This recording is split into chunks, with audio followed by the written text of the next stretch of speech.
அனைவருக்கும் வணக்கம். நேற்று போட்ட பதிவு திருஷ்டியை பற்றி போட்டிருந்தேன். எத்தனை வாட்ஸ்அப்பு, எத்தனை பேர் ஆமாம் சார் என் வாழ்க்கையில் திருஷ்டி என் வாழ்க்கையவே மாற்றிடுச்சுன்னு சொன்னாங்க. இன்றைக்கி நம்ம பார்க்கக்கூடிய இந்த வீடியோ யாருக்கு அப்படின்னு பார்த்தீங்கன்னா, அவங்கள எல்லாரும் அட்வைஸ் பண்ணுறாங்களா? பண்ணுவாங்க. என்ன அப்படின்னு பார்த்தீங்கன்னா, நான் ஒரு ஹாஸ்பிட்டலில் பார்த்தேன். ஒரு பெரிய பணக்காரர் ஒருத்தர் வந்து தங்கியிருந்தார்.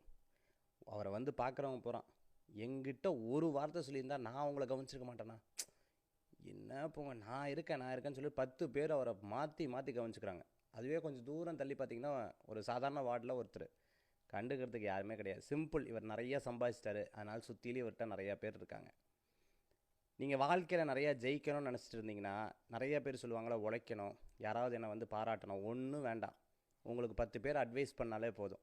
இந்த அட்வைஸை கேட்டோன்னா நம்மளுக்குள்ளே ஒரு கோவம், ஒரு வெறி வரும் பாருங்கள். இதுக்காகவே நம்ம வந்து வின் பண்ணணும், நம்ம சம்பாதிக்கணும், நம்ம ஜெயிக்கணும் அப்படிங்கிற எண்ணம் உங்களுக்கு தானாக வரும். அதனால் நிறையா பேர் அட்வைஸ் பண்ணால் கவலையே படாதீங்க. யாருமே இந்த உலகத்தில் பர்ஃபெக்ட் கிடையாது. எப்போ நம்ம ஜெயிக்கணும்னு தோணுதோ 4 பேர்ட்ட அட்வைஸ் கேளுங்க, உடனே உங்களுக்கு ஒரு வெறி வரும், நீங்கள் ஜெயிச்சிருவீங்க. அதனால் கவலையே பட வேண்டாம்.